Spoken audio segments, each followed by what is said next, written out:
नाही नाही नाही, आज तुम्हाला जेवल्याशिवाय मी जाऊन देणार नाहीच. अहो पावसाचं वातावरण झालं. नाही नाही नाही, चला चला चला, प्रत्येक वेळेस असं म्हणता आज जेवून जावंच लागतं तुम्हाला. चला नको नको होय, काय करायचं पाहुणं एवढं म्हणते तर जाऊ जाऊ दे. चला चला चला चला चला, असला करून जेवून जा, मग बघू काय ते. बरे रुपाली, रुपाली पाहुणे आले, मस्त पैकी स्वयंपाक कर. जेवण करायला काय नाही, तुम्ही फक्त आत या. काय रे, काय झालं?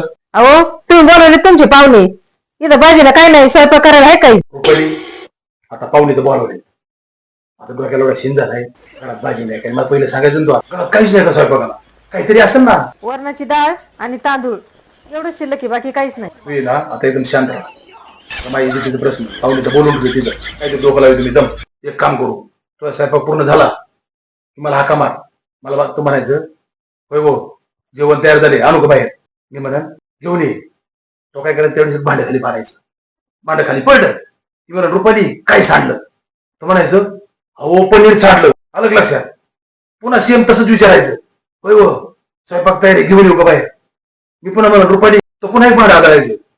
मी म्हणा रुपाली काय सांडलं, तू काय म्हणशील. मी म्हणन काजू करी सांडली. रुपाली पुन्हा मी म्हणन जेवण तयार आहे का, आण बाहेर. पुन्हा एक भांड खाली आदळायचं. मी म्हणन रुपाली काय सांडलं. मी म्हणन मिक्स व्हेज सांडलं. मी शेवटला म्हणन रुपाली स्वयंपाक तयार आहे का, तू म्हणायचं हो तयार आहे, ये बाहेर घेऊन.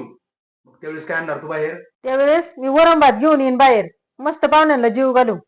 कळलं ना, लक्षात राहू दे, पाहुणे पोटभर वरण भात खाऊन गेले पाहिजे.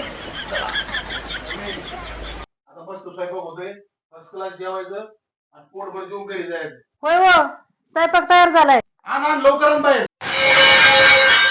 रुपाली काय सांडलं. अहो वरण भातच सांडलं. काय झालं रे, काय माहित काय झाले. पाहुणे जेवाय आणले पण उपाशी मारितोय काय नो. आता काय झालं, बादला घेतोय वाटतंय पाहुणा.